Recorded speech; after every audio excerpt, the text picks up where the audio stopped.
Hey everyone, welcome back to the Real Estate 101 podcast. As always, I'm your host, Robert Leonard, and with me today, I have Nick Lamagna. Nick, welcome to the show. Dude, thanks so much for having me on, man. I've been looking forward to coming on and talking to you. Yeah, I appreciate you joining me. I want to start our conversation today by talking about a strategy that you've implemented that I've heard about, and I've done a little bit of research, but I don't know a ton about it. Then we'll get into some of your deals and some of the other stuff you've done. Let's start by talking about lease options. First, tell us what lease options are and how real estate investors listening to the show might be able to utilize them. And then tell us a bit about your experience with them and how you've leveraged them in your investing journey. Definitely, man. So as I was saying earlier, I have a lot of weird tools in my tool belt. So some of them are a little bit more my bread and butter. Some of them are just stuff that I try just to see how they work out and get some experience on me. And lease options is kind of one of those things. So in essence, what you're basically doing is giving somebody the option to purchase a property with certain terms and conditions, but not the obligation to, which is a little bit different. So like, for instance, one of them that we did recently, I had a friend that was looking to sell his house. So he's like, look, I got this rental property. I don't really need it. I don't really want it. But if you know anybody who might be looking to buy a turnkey rental property, then like, let me know. And so I went back to him and I was like, well, you have some equity in it. How much do you need right now? Like, what would really kind of float your boat? Would you be open to some creative terms? And he was kind of like, sure, whatever. So I was like, all right, so now that I have a seller that's interested in doing something potentially creative, maybe I could get some sort of lease option in place. So what it turned out to was there was somebody who was interested in potentially keeping it to eventually move in, or in this specific case, to hold it long-term as a rental property. So instead of him going and getting a loan on it, what he did was basically exercise a lease option. So he said, hey, I'll give the owner $5,000 down, and now we'll lock in a price at $100,000. So maybe the owner owed 75,000 on it. Initially, he said, hey, he gives me 5,000. If he goes and he buys this at the end of the 12 months for 100,000, I'll credit him back his 5,000. But if the market goes up, I don't get to bank on that appreciation. I've locked this guy into the sale price. And what I'll do is over the next year, even though in this specific case, it's just the option to buy, there's a tenant in there. So all the rent and everything is going to go to him. So he basically takes it over like he bought it, but he doesn't actually have to go and qualify for a loan or anything in this specific case. At the end of a 12-month period, they would be responsible now to make the decision of, is this $5,000 going to go towards my option to buy it at that price? And now I have to refinance or sell out. Or what we did is put an extension for another $1,000. You can get an extension for another 12 months. So if it was somebody who was looking to get into a deal creatively, it's a way to maybe get into a deal without having to immediately worry about getting your credit hit or getting approved for a mortgage or going through any of the full doc loan type of process. Getting in for a small amount of money and taking possession of a property, you could technically turn around and resell it as a wrap, or it's a good way to get into a rental. And if you did it in a market like Florida, even a year ago, 2 years ago, that's appreciating like 22%, you'd be able to turn around a year, 12, 18, 24 months from then, easily pull money out from a bank or refinance and get that guy all his money back, maybe turn around and just flip it and take some equity out of it. So just another way to get into a property if maybe you're not looking great on paper right now for credit, or you don't have a ton of money right now to put down as cash, but you want the control of a property with the option to lock it in at a great price. If the property has appreciated a lot in value, can the seller just kind of negate that contract and can they just essentially buy them out and then keep the property and then sell it themselves for the profit, or are they really locked into it? No, they're locked into it. So, and I'm sure there's ways around that. Like I've seen them done a lot of different ways. I think your contracts, as far as lease options go, I think the contracts are like the major thing of like whatever kind of writing you're put in there, whatever the people want in there. So I'm sure that there's people that put something in there, like if it X, Y, and Z, then I have to pay you whatever you would have made on there. The ones that I've done and the ones that I've helped people do, we haven't really done that, because the way that I usually look at it is by doing the lease option, you're kind of saying, this is what I'm okay with making on this property. When this guy goes and buys it at 100,000, if I owed 75, I'll make my 25. You gave me your 5. I'm okay with that, because maybe I just don't want the liability or the headache of being a landlord right now, dealing with the tenant right now. You're kind of taking something off my plate. I don't feel like dealing with a realtor. I don't feel like putting it on the market. So I'm basically accepting I'm giving up whatever potential market appreciation I might have by having like something solid in place. So you also want to make sure that in that situation, like I'm always looking at a lot of times when people do it to put a homeowner in, they'll say, okay, look, there's somebody that maybe is in this property, which I've done in the past when the market was down and it was harder to get approved for a loan.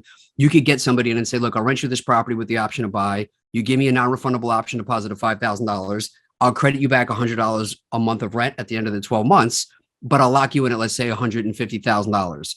That person should be on pace to work with a mortgage broker, work with a credit expert to be able to be approved to buy that at the end of the 12, 18, 24 months, whatever those loan terms are. So I feel like in a situation with the lease option, what you're doing is if you bank on, I'm going to raise the price later on, that person that you put in with the hopes of potentially buying that home, now maybe they don't qualify because they were only getting approved for 150, market went up, now you want 200.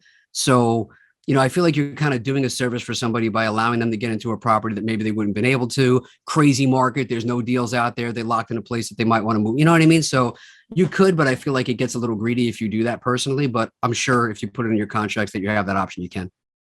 There's still some liability there for the owner, right? Because most likely they have a mortgage still, so they still have that liability there, right? Absolutely. So they do have that. What you're basically saying is in the contracts that we did, they're taking responsibility for everything. So if anything breaks in the apartment, any stuff comes up, like the lease liabilities get transferred over to the person who now has the lease option, but they're still protected because if the person doesn't exercise it or if the person doesn't pay the mortgage, they can just now cancel out that contract. Now the owner can take it back. So generally what I try and do is set up at least a 1 month reserve in there. So that way, at least if they miss a payment, there's a payment in escrow, and now that's violated those contracts. If for some reason there's like a sub two type of thing like that. So like in this specific case, the one we just did, the person took it over as a rental, not necessarily as somebody to go and move in. So it was like, if you don't pay me by this date, I still have to pay my mortgage. I still have to pay my rent. So you missed 1 month, you violated this contract, you ate all that money. Now I take it back and you're kind of out. How does it work with the due on sale clause? So the due on sale clause with the lease option, when they go to exercise that, they would have to get paid off. But because there actually hasn't been any transfers at that point, it's not like a sub two. They just have the option. So they haven't actually bought it. So I haven't seen or heard of any due on sale clauses being exercised on the lease option side of it. The sub two side, I have never experienced it. I've heard every now and then there's somebody that you heard of that potentially went through that. I've never seen it happen or anybody it's happened to, but I haven't seen that with lease options at all. Yeah, like you said, the title's not changing ownership, so there's technically no sale, right? So there's nothing to be Yeah. on. Yeah, makes sense.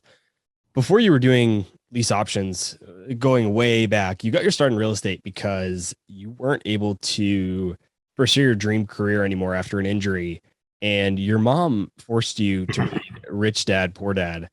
I think most people listening to the show today know why Rich Dad Poor Dad had an impact on you and led you down the path that you're on now. But why did your mom want you to read it? How did she know about that book herself? Is or was she a real estate investor? No, she wasn't. I've actually never been asked that question. I don't know why she had that. Maybe, and I don't know if she's actually ever read it, to be honest. I should really ask her that. I haven't been asked that question, but they were doing the kind of stuff where we were dilly-dallying and we were going to like local seminars and we were reading books about stuff. We just never really pulled the trigger on any properties at that point. And when I was kind of sitting around, I don't know if maybe it came of one of the Carlton Sheets boxes that we bought, like maybe the Rich Dad Poor Dad book was in it or something like that.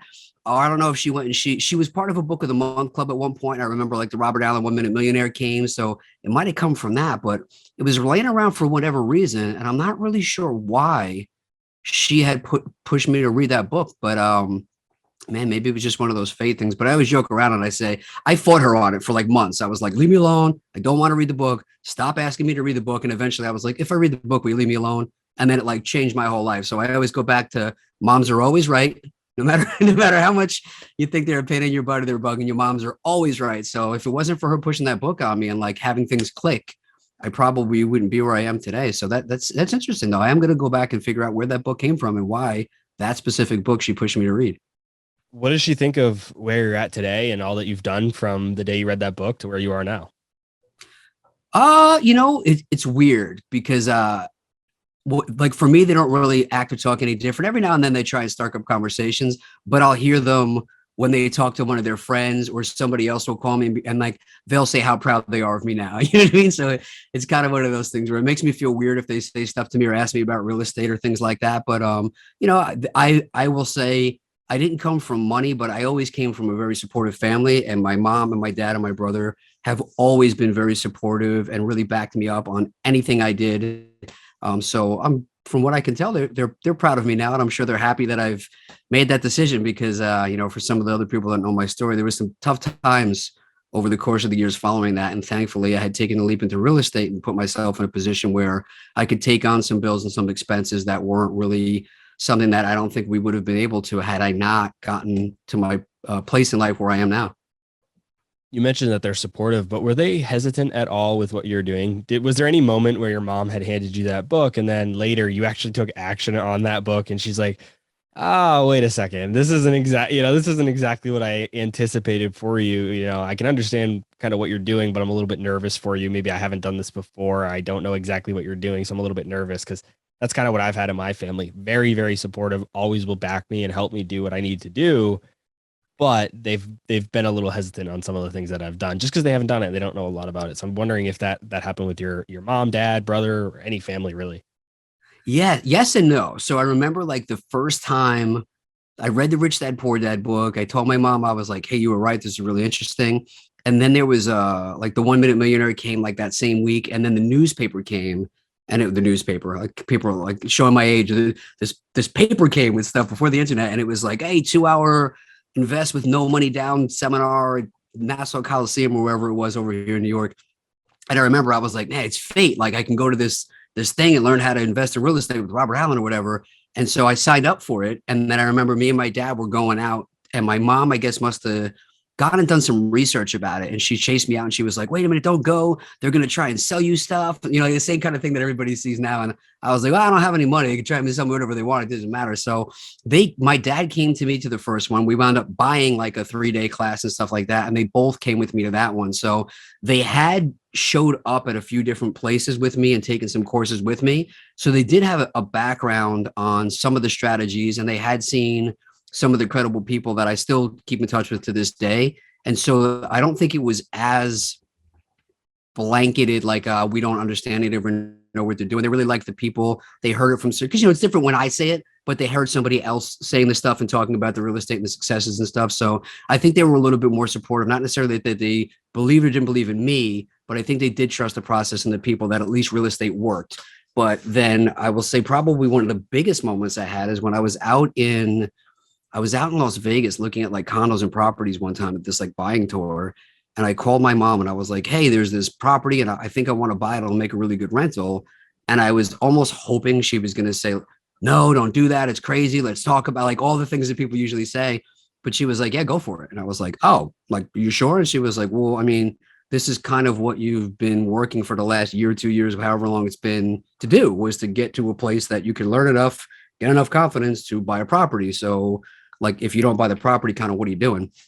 And I was like, you're right. So I tell people, if she had not confidently told me, like, I trust you, go for it, I don't know if I ever would have bought my first deal, and I probably never would have done real estate. So that was like a huge deal to me looking back, because she didn't give me one of those like, hey, you can do it, but if this goes south, I'm going to say I told you so, and we're going to, because there's a lot of people that do that, of like, do whatever you want, and then they let you make the decision. And if it goes great, they're like, I always believed in you. But if it goes south, they're like, I told you so, so feeling that I didn't get that, and it was just kind of like, hey, we're on board, like, do your thing, and I support you, really was a game changer for me pulling the trigger on that first property. So if she had not supported me to go out and pull the trigger and actually do that, I don't know if I ever would have.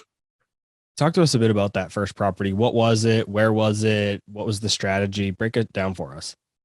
So it was like 2006 ish. So like totally different type of market there, but it was one of those ones where, again, I'm coming in with like no money, no credit, no experience, no nothing.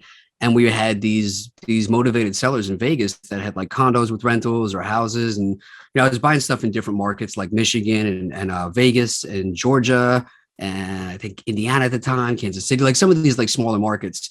But basically, like at that time, you could go and say, hey, I'll buy your property, stated income loan. You give me $15,000, $20,000 back at closing. And then I just keep the property on an interest only loan for 3, 5, 10 years or whatever it is. So I was able actually on those first couple of deals to get money back from the seller, and then use that money to go and put it down as a down payment with a hard money lender for some other properties I was doing in some other markets. So it was a little bit of like a kind of weird mix and match strategy, that it was like, these ones are okay, but they're not like amazing deals, but they're okay deals for me to get my foot in, but they allow me to get some liquid reserves to put into some other deals that I could create some value in and hold as different long-term rentals. So, and then over like the next 6 to 12 months, like all of those things just became like non-existent. You couldn't do anything. You couldn't do cash out refis. Like, so it became a little bit of a mess, but that was like a I got into like the tail end of when that was happening. Like a couple years before that, people were just amassing like six figures a year by just getting, $20,000, $30,000 checks back at closing for these properties that they were buying with no money down. And I was like, that's what attracted me to it. I was like, wait a minute.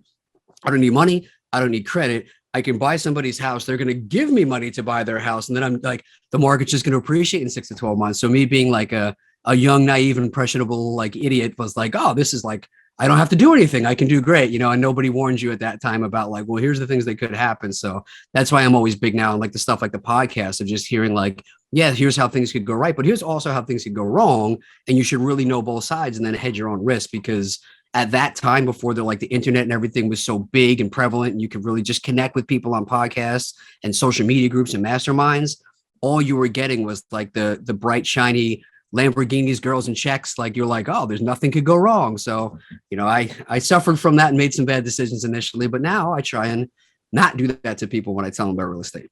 As we all know, shortly after 2006, things did go a bit south, quite a bit south, actually. And Vegas was one of those markets that was hit pretty hard during that time. So take us through that kind of next 2, 3 years, 4 years for you as an investor. If you're getting started in 2006, you probably had a year or two that might have been good for you. But then after that, you're still pretty new of an investor. You're only in maybe a year or two before things got really, really sour. So talk to us what that experience was like as a relatively new investor. I was getting a lot of people, especially like, because at that point I was buying a lot of properties that were on market and I was literally just putting out offers on everything, like 200, 300 offers. I was doing a lot of Fannie Mae, Freddie Mac, like bank owned stuff. And I was dealing with a lot of negativity from realtors and from people just in general that were like, the market's bad, get out, get out, get out, get out, get out. But I mean, some of those properties I bought at the bottom, I've had tenants in them for years and they've appreciated over six figures easily and they're almost paid off now. So I tell everybody like as nervous as it was and everybody was saying run for the hills, run for the hills, run for the hills. Some of the people that I remember that were beating me out on all these properties were like Blackstone and all these hedge funds. And I remember thinking like, I don't understand why they would pay all this money for all these houses in these markets when real estate's supposed to be terrible right now. And then you fast forward to where they are today and it's like, oh, I see what like they understood that when stuff's on sale, you buy it. You buy a TV on sale, you'll kill somebody on Black Friday to get a TV at 50% off. That's never going to be worth more money. Real estate is going to come back up. So they looked at it and said, when it's on the bottom, it's always going to come back up. But when you're in a down market, like one of my buddies, Jim, always says, when times are great, you think they'll never end. When times are bad, you think they'll never end. So like at that point, it was kind of like, is this market ever going to turn around? So I was trying to keep things for rentals because I had gone through that accident and my whole like mentality at that time was I had a plan in life. I was going to go do these jobs. I was like, health was good. Everything was good. I could have taken my pick of the litter, a lot of these like federal or state law enforcement jobs. And then after my hand injury, I couldn't do any of them anymore. And I felt like everything was taken away from me in like the blink of an eye. So I had this mindset of like scarcity that I had to rebuild everything in a very short amount of time. And I felt like every deal was the only deal. So I started trying to hold properties as rentals. And then to kind of parlay into your initial question about getting into then wholesaling, one of my mentors at the time, I was like, hey, I just got another property. I'm going to fix it up. I'm going to rent it out. I got some credit partners. I got some cash partners. And he was like, the money that you have, you're putting in for these rehabs, but you don't have any money really at all anyway. Like you need to be accumulating cash right now because you don't have any. And I was like, nope, nope, nope, nope, nope. I want to keep properties. I want to stockpile a portfolio. I'll probably never get another deal accepted again. Like you think it's like the last one. And then he was like, hey, if you keep calling me and asking me for advice and not taking my advice, I'm going to stop picking up the phone. So I was like, all right, what do you want me to do? And he was like, wholesale the next property you have under contract, make some cash, and then take some of that cash and start paying down some of your rentals or using it to fund some rehab so you're not paying out of pocket for this stuff. So I literally started advertising the property as a wholesale property to show him that it didn't work and it was a stupid idea. And somebody wound up buying it like that day. And that's what kind of changed me from going, oh, like I can make money pretty quick with like pretty much no money out of my own pocket and start to establish cash without having to go through this whole thing of like refinancing with banks and dealing with contractors and doing all this other stuff. And that's when for the next couple of years, I focused more on doing wholesaling because it felt like where the market was, it was one of the least risky strategies I could do because I really wasn't taking on any kind of liability or risk by just wholesaling the property off. For those listening who haven't heard the previous episodes we've had on the show about wholesaling, give us an overview of what wholesaling is. So in essence, wholesaling is buying low, selling low.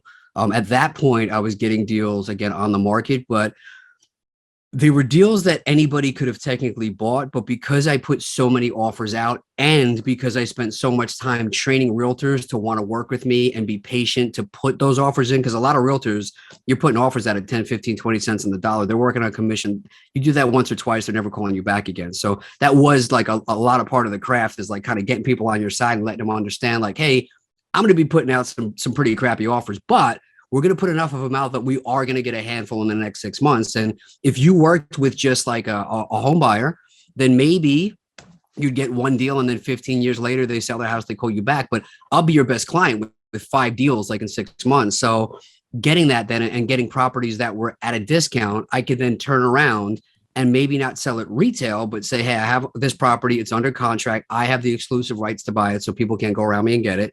Let's say in that situation, I was into it for like a real life example of one of them. It was $125,000 property.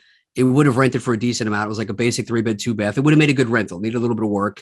So I turned to somebody else and said, hey, I know you told me you're looking for some rentals. You're looking for stuff in this area. Here's this property at 125. It's actually got an ARV of 225. And when you fix it up or whatever it might be. So there was either an upside for that person to now come in and do the work and make it a fix and rent or a fix and flip, that they would have had some equity and some cash flow that they could have built in. So I'm taking a small fee of maybe 2, 3, 5. In that case, it was $10,000.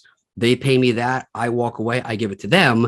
And now they can fix it up and make maybe 30, 40, 50, $60,000. So I'm buying it low. In that case, I put the work in to negotiate the deal down and put all the offers out. In today's market, I'm going direct to seller and getting the deals there. But I'm basically locking a deal out at a discount and I'm selling it at a discount to another investor that's going to make a lot more money than me flipping it or today's market, maybe Airbnb-ing it or keeping it as a long-term rental or refinance.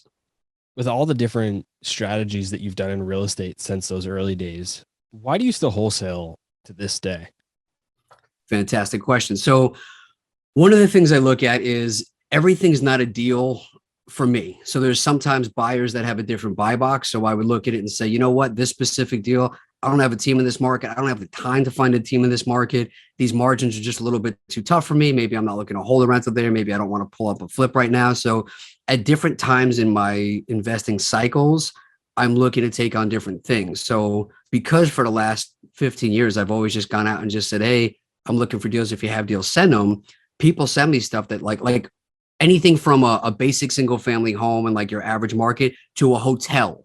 So I get all these weird things. And then there's people that I go, they're like, hey, Nick, do you want this property in Arkansas? I'm like, I'm not really looking for anything in Arkansas, but hang tight. And then I'll write to my buyers list and say, anybody want something in Arkansas? And somebody goes, yeah, I'll take that. And I go, cool, that worked out really well. So it just becomes that people send me stuff that not necessarily is in my buy box numbers wise, area wise, or I just don't have the capacity to take it on at that point. There's times I've done $200,000+ rehabs.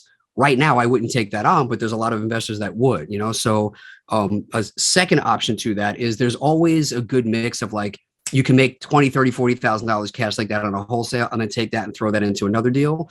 But I also started doing multifamily. And this is really where I started doing more wholesale stuff and bigger wholesale stuff, was because I tend to do too much at once. Like I'll overcommit myself to stuff. I suck at saying no to stuff. But my business partner is really good at giving me that voice of reason and kind of being the tough love of like, hey, you might not want to do that. Here's really where you need to focus on stuff. So we were renovating 100 multifamily units. It was between 2 buildings. And because I was doing a lot of this other stuff, I started dropping the ball a little bit because I wasn't focused on that, because I had always been used to wanting to buy like 5, 10, 15, 20 properties and have all these projects going on at once. And I was pretty good at managing those. But then when you throw in a bigger project, it becomes like, well, you don't really need 5 or 10 of those. You have one huge project that probably would have paid you the same as 5 or 10 of these single family homes. So she made me promise like, hey, if we have a big project going on, anything else that comes up in between until that gets stabilized or paid out or refinanced, just wholesale the other deals that are coming in so you don't lose focus on this. Because I don't want you to lose the opportunity, because people are always looking for deals. But like, I also don't want you to ruin like the thing I pay us 300 or 400 grand this year to, because you're paying attention to something that's going to pay you 5. So I made a deal with her that anytime we had a big project, any other stuff that was coming in, instead of me buying it and holding it, I would wholesale it off. And that's what got me into actually wholesaling commercial properties. which pays like a lot more money, which funds all the stuff to get those other properties up and running. Is this still a good strategy today for new investors who are looking to get started without a lot of capital? I think whether you have a lot of capital, no matter what it is, learning how to wholesale is always an amazing strategy to have, because what you're basically doing is getting paid a fee because you were able to find a deal. And I don't care what type of market you are, for the last 15 years, I've always wholesaled some deals. It's not always not my main strategy, but I've always wholesaled at least some deals every year. Who I have wholesaled those deals to changes over the years. People are looking for rentals, people are looking for flips. Maybe it's like a crazy market, so I wholesale a deal to a family that's going to move in because they can't find anything else, and the husband's a contract. So being able to find a deal, I feel like, is a skill that will pay you off in any market for the rest of your life. So at some point in your investing career, I always think it makes sense to get good at wholesaling to establish cash, because everybody talks about no money down deals.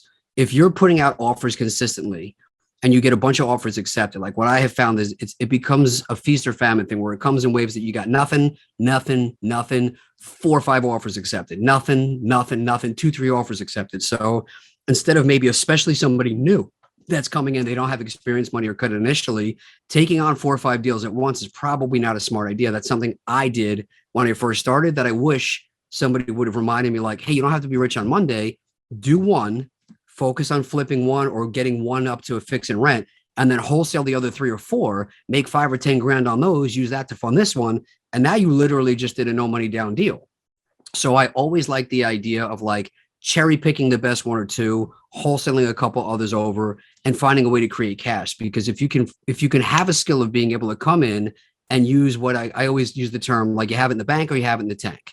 So if you have it in the tank and you're willing to put the work in and put the time in to call realtors or get on the phone and call or text message, you direct to seller ad campaigns, there's always somebody looking to buy a property at a discount. I don't care who it is or what's going on in the market. So when you're able to do that, you can always find a way to make money regardless of what's going on with your credit situation, with the market, because when the markets start to go down or up or whatever happens that people are worried about, Russia or gas prices or the election, cool. You don't want to take on any market risk. Keep your pipeline going, keep your sellers and buyers in line, but just make money wholesaling it until you figure out when the smoke's going to clear. And then we know what's happening. Well, like the beginning of the pandemic was a great time that people were like, I get on one mastermind and people were like, the market's going to tank. And then you get on another one and like, the market's going to be amazing. And I'm like, well, very smart people are telling me both sides of that. I feel very uneasy about what's going to happen. So instead of me taking on a 6-12 month project, I'll just wholesale it, make a good $10,000, $15,000, and then wait to see what happens in the market and then make my next decision after that. Once someone understands the strategy behind wholesaling and how it works, the next logical question that I almost always get is, well, how do I actually find these properties to wholesale? So break down for us the strategies that you use to find properties that you can wholesale, and maybe even some of the ones that you don't use, but that do work. Hey guys, I wanted to give a quick shout out to Trade Coffee for supporting the Investors Podcast Network. I've always had trouble finding fresh coffee at the grocery store because a lot of the time it has been sitting on the shelves for weeks and eventually goes stale. Trade Coffee sells the freshest roasted and ethically sourced beans from America's best local roasters. They deliver right to your doorstep with free shipping as often as you'd like. I got started with Trade by taking their simple quiz online. It was super easy as they asked me a few questions such as how I make my coffee, whether I'm a coffee expert or beginner, and if I add milk or cream to my coffee. The results matched me with the Nebula Dark Roast, and let me tell you guys, I cannot get enough of it. It was roasted right here in the US in Oakland, California, and it has a comforting and rich taste with added honey to help me satisfy my sweet tooth. Another reason I love Trade is because they support small businesses and ensure they're sourcing their beans from sustainable sources. Trade has delivered over 5 million bags of fresh coffee, and they have more than 750,000 positive reviews. If that isn't enough for you, Trade literally guarantees you'll love your first bag too, or they'll replace it for free. Right now, Trade is offering new subscribers a total of $30 off your first order plus free shipping when you go to drinktrade.com/TIP or click the link in the description below. That's more than 40 cups of coffee for free. Get started by taking their quiz at drinktrade.com/TIP and let Trade find you a coffee you'll love. That's drinktrade.com/TIP for $30 off your first order. So the strategies for finding deals, I feel like it's not necessarily properties that I find to wholesale. It's all the same thing of like, I'm looking to find properties that I can buy at a discount. The exit strategy just becomes, am I going to buy it and take it down myself for a fixer, for a rental, for an Airbnb, for a development deal? Or am I going to turn around and wholesale to somebody else? But the mechanics of how I'm going to farm out there and try and get deals at a discount are all the same. Once I get it, then I'll find out what my strategy is going to be to sell it. So that's another thing that's changed over the years. So when I first started doing this, it was just reaching out to realtors, and I was buying a lot of stuff off market, bank owned foreclosures. In today's market, it's really hard to get deals like off the MLS through realtors. So I'm doing things direct to seller for the single family side, where I'm doing text messages, I'm doing RVM drops, I'm doing a lot of cold calling. So I have people pulling like all the typical distress list types of stuff that you see from like, PropStream and ListSource and public records and tax default lists and all those kind of things where somebody has some sort of motivation. And then I'm looking to try and stack those lists to see if they're popping up on multiple lists, and then having my guys call them first. On the single family side, that's been a big piece of kind of what I've done. On the multifamily side, it's come more from networking. So, and I do still get some single family stuff from networking, but from the masterminds that I'm in, from the Facebook groups that I'm in, if I'm out there looking for deals, I'll have either my VAs, or a couple of times a year I'll go on and I'll just bomb all these Facebook groups, or I'll go and I'll contact some people. Cause it's like, if I'm in a few different masterminds and there's guys in these masterminds that are like, we have properties to sell, and then guys in these other masterminds are like, we're looking for properties to buy, I can literally just marry them together and go, well, you're looking for this, here's what I have, you're looking for this, here's what I have.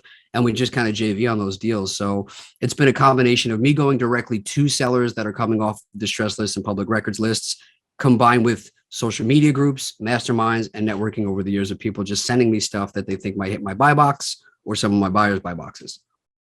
For anyone who heard Nick say RVM, might not know what that is. That stands for ringless voicemail. In case you don't know what that is, basically it means that the person who's receiving your call doesn't actually get your call. It doesn't actually ring on their end. It just goes directly to their voicemail. I have no idea technologically how that works. I just know that it does work. And you are basically able to leave them a voicemail without having to speak to them. So that's what ringless voicemail, or RVM, stands for.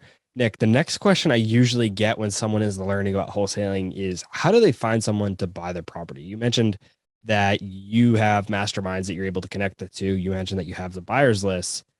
But I find people that are on board with the strategy, and they might even believe that they can find underpriced real estate. But once they have it under contract, what are the ways that someone who doesn't already have a buyer's list or isn't in masterminds can find somebody to buy the property from them?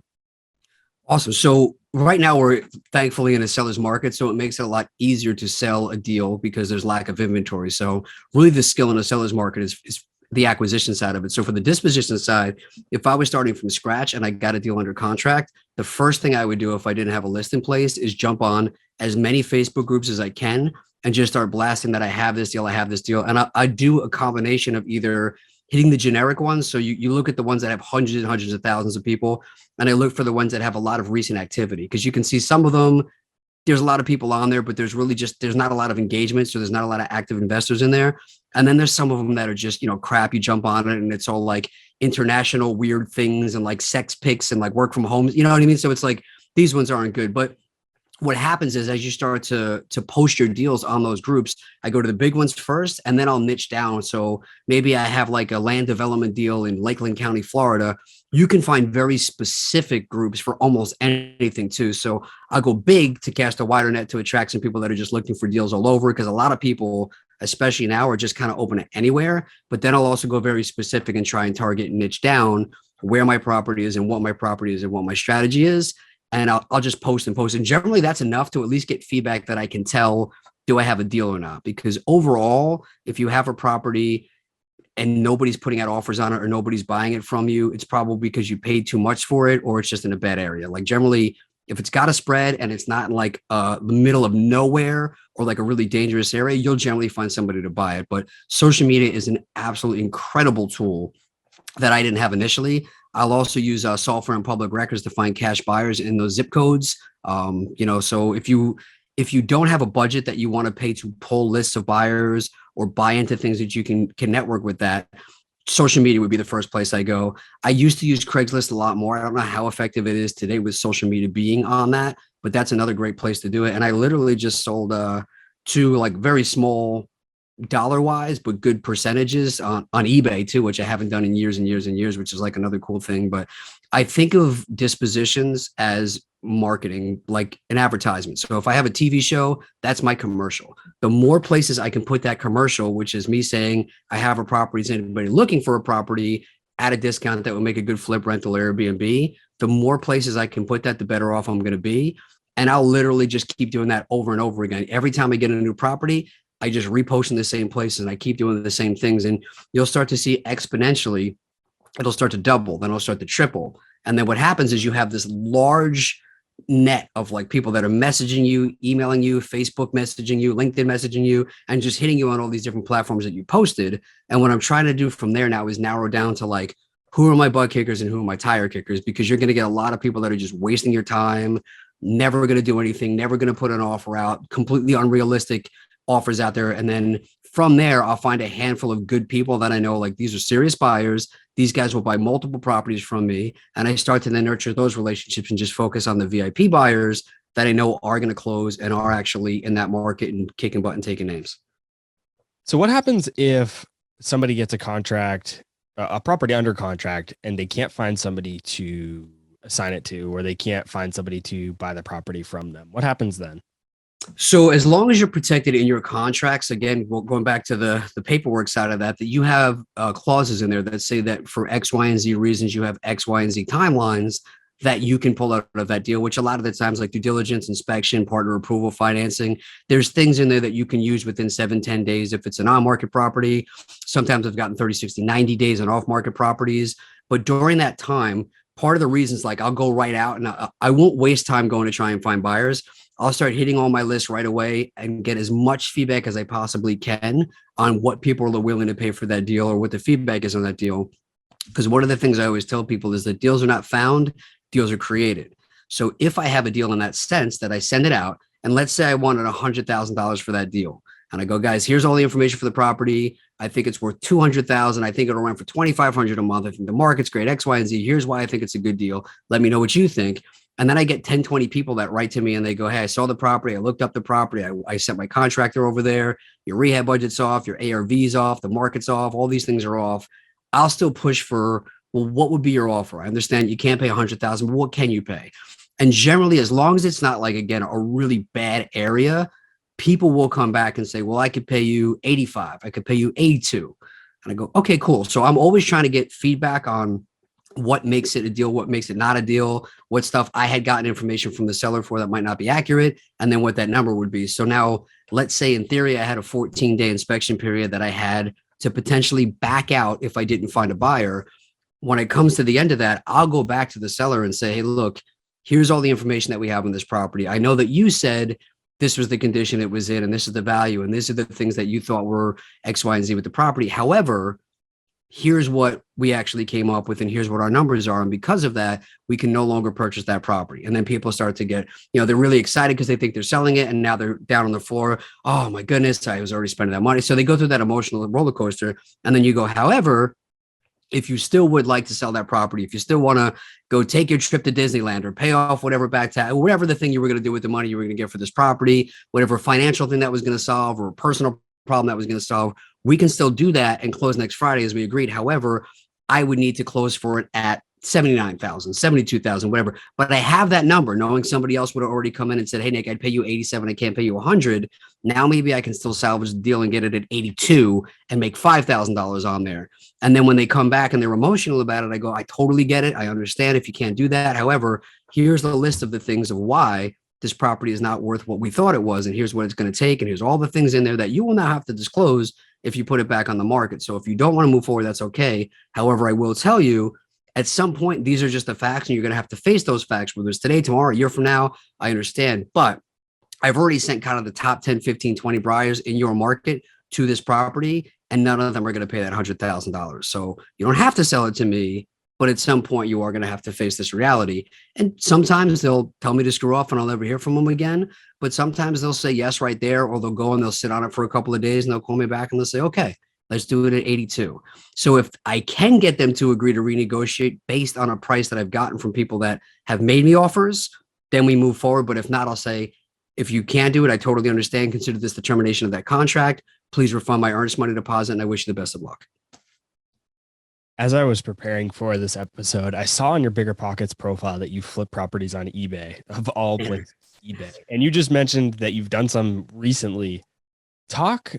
I honestly, I don't even know what question to ask about this because I just have never heard anything about it. So just take us through that experience, how it all happened, how it works, what you're doing, and why the heck you're using eBay.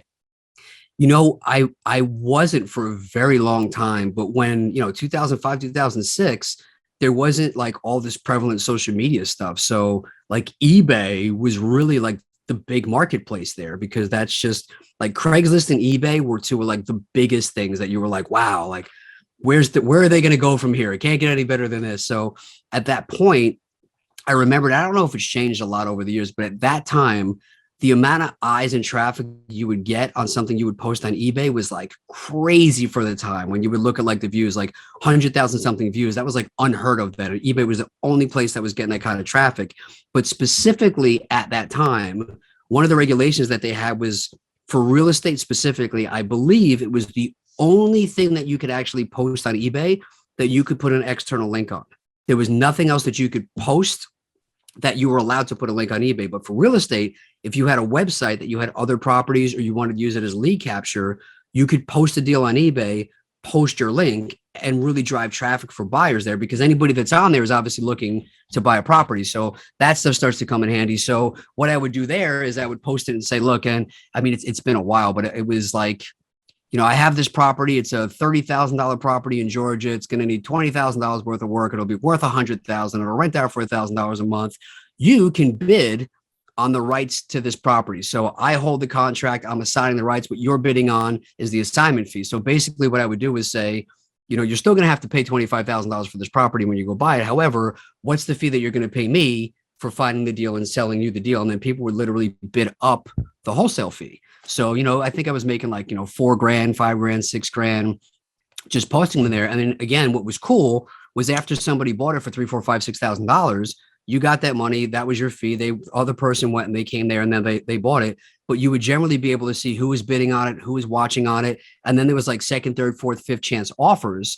So you were going there and being able to qualify like 5, 10, 15 legitimate buyers that were placing offers and bidding on stuff. And now, like they all want rentals in Kansas City in this area and they're willing to pay X, Y, and Z for it. So it was a really great strategy at that time to wholesale properties, or even if nobody wound up buying it at that auction, building up like a legitimate buyers list of people that were actually doing real estate at the time was like a huge thing. So I did some of those then, and then I hadn't done it for years. And then over the last couple of weeks, I just threw some tax liens on eBay and just sold them, just to see like if it worked or whatever, just to start to build up a buyers list again. So not like you're not making a ton of money on them, but like when you look at the return, it's like I think the last one was like a 308% return or something like that for like 3 days, that you just post something and somebody buys it and they send you a couple $100. So it's just something I was toying with, because I was like, if I can do this and you can make like, $300, $400, $500 a day, you could just start to stock up on like liens and things like that. And maybe now I'll try and do the same thing, maybe throw some stuff on eBay and see if I can run up an assignment fee for it. So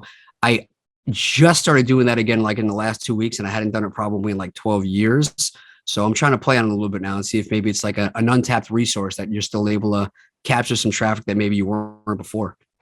I wonder if you could build the specific, like a real estate platform similar to eBay, but it's specific for this. Maybe, I don't know a ton about the tax lien process, but just wholesalers. You could just literally make a wholesaler eBay website that's very similar to that, but it's just wholesalers. That'd be awesome. I mean, I would love something like that. And I think another thing that's kind of been cool about eBay is eBay tends to bring in a lot of like international buyers. So maybe you're catching some things that maybe aren't popping up on your generic social media stuff or just buyers lists, which is kind of cool. Yeah, that's interesting. One of the other aspects of your investing, we've talked about a lot of different strategies. We've talked about lease options, wholesaling, flipping, rentals, out of state. We've talked about all kinds of stuff. The other thing you do is you've recently got into development. Why did you decide to start to do development? And then walk us through one of your deals, kind of from the beginning to the end. Sure. So it's one of those things where I go back and forth because I talk to people like my mentors, guys in my masterminds. You're like, man, you got to focus on one thing. But then it's kind of like, I haven't really been focusing on one thing, but that's why I almost always have like some sort of opportunity, but it's always been something different. And that's why I'm not amazing. Like we were talking about East, like I haven't done like a ton of lease options, but I've done some, and I have like all these little weird like experiences and strategies from just trying different things because stuff comes across your desk and you go, man, this doesn't really work for my current model, but maybe there is a way to turn it into a deal. And then I start to look at all these other ways of like, well, maybe if I did a sub two, maybe if I did a lease option, maybe if I did a wholesale, maybe, novation agreements, all these different things. So I'm always looking for different ways to make money. And then you start to look at other guys who are going, well, you're doing this, but I'm doing that. And then you get like the grass is always greener of like, well, that guy's making like 3 times the amount of money and I want to do that. So it was an interesting thing where one of my buddies is really successful at buying land, subdividing land and developing on it. So I moved part-time, like I'm in Chicago, part-time I'm in New York, and in New York, there's no land. And then in like Illinois, there's land everywhere. And I was like, whoa, like this is crazy. Like, what is this? You can like go buy land. And it was really funny because I was looking at some of the stuff and I really wasn't sure like how to value it. And, again, back to trying to make sure you have the time to focus and learn something.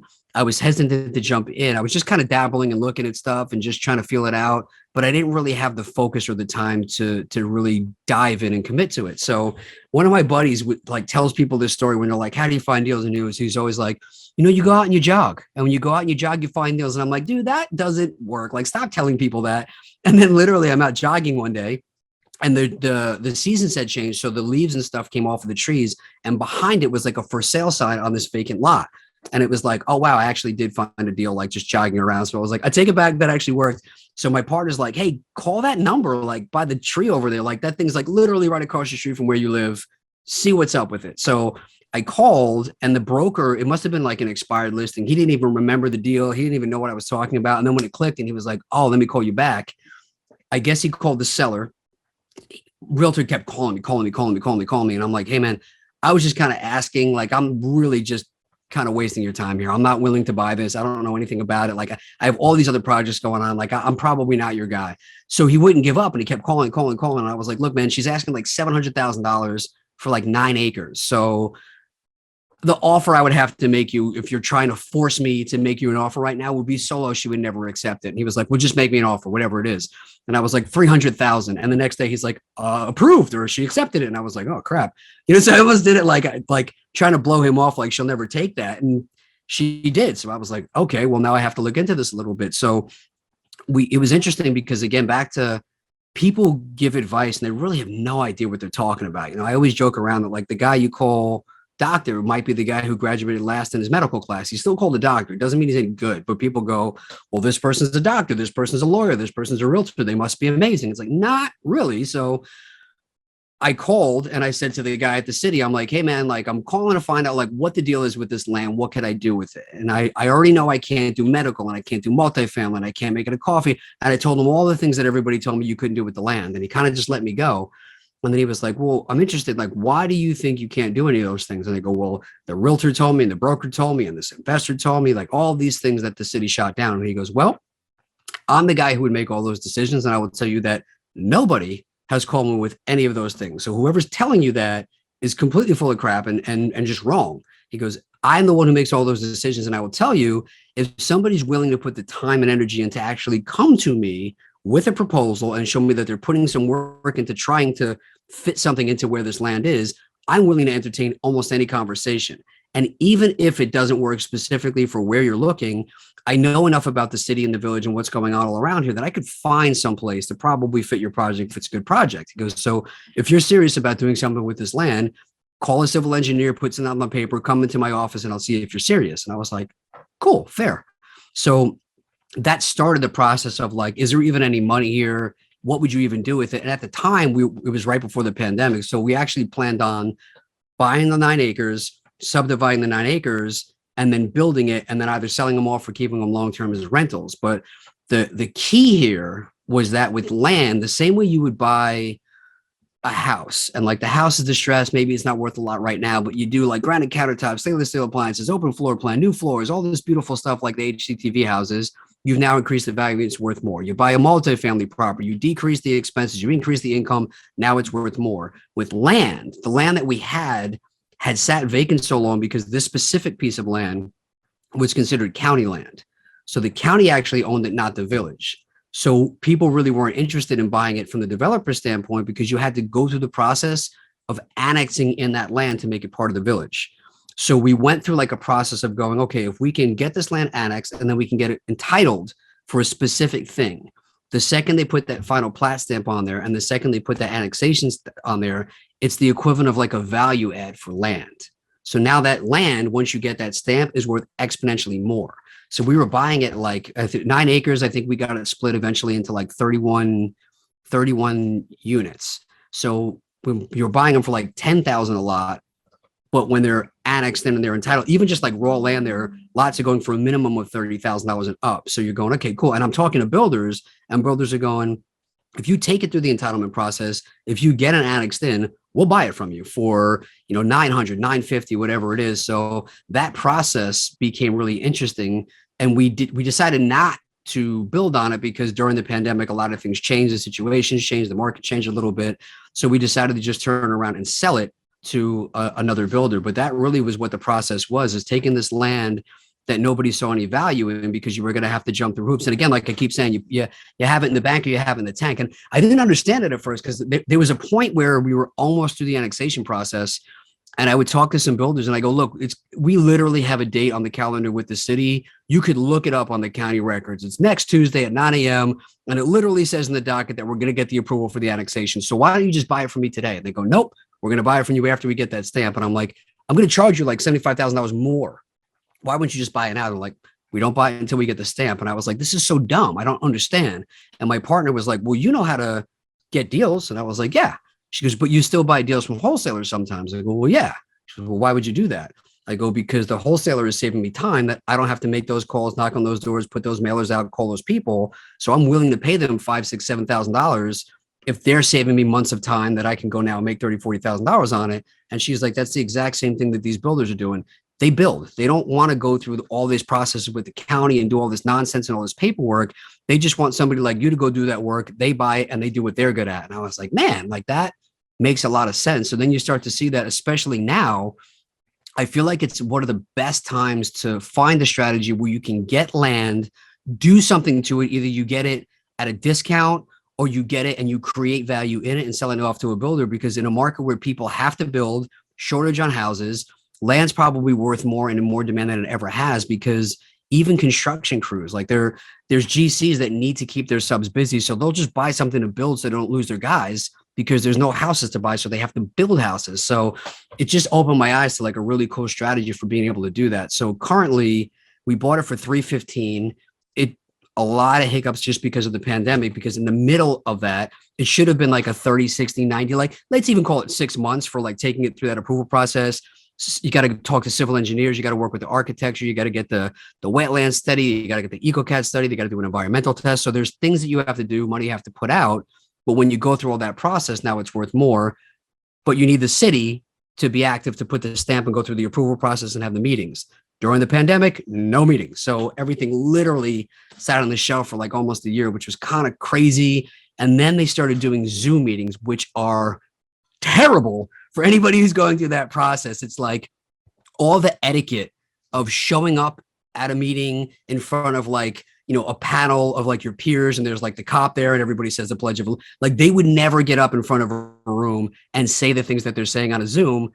But, it's like keyboard warriors. That was a whole crazy thing. We were literally the first people in, I think, the history of the county to ever have like an online meeting for like a city approval. So crazy process. But at the end of the day now, you buy it for $315, you put like maybe $50,000, $60,000, $70,000 into getting it to the point where now they'll go and they'll approve that project. And we have it under contract now to sell in the next 60 days for $750,000. I think my biggest takeaway from not only the story that you just told, but just this whole episode in general, because we've talked about so many strategies, is Brandon Turner often talks about having a bunch of different tools in your tool belt. And if you only have a hammer, the only thing you can go do is really hit a nail. Versus if you have all kinds of different tools in your tool belt, then you can find a way to make different stuff. And that's kind of what you're explaining here, is that you don't necessarily have to only focus on the hammer, but you could use your other tools if something comes across your table. And so that's my biggest takeaway from this episode. As we wrap up the show, Nick, I like to give everybody a chance to give a handoff to the audience as to where the best place is to connect with you, learn from you, find you, reach out to you, anywhere really that is the best place to find you on the internet. I really appreciate that, man. So podcast wise and social media wise, if you go to nicknicknick.com/links, it has all the ways to subscribe and listen to the podcast and all the ways to follow me on pretty much any social media platform. I've made the mistake of just telling people, reach out to me on any of the social media platforms, and then I get lost in like the messages coming in from all these different people. So if somebody does want to have a conversation about me, I help them find like a small to mid-size multifamily property or something like that they want to connect on. They can text me directly at 516-540-5733. That's the best way if you want to talk about connecting and doing some real estate together. That's definitely the best way to do it.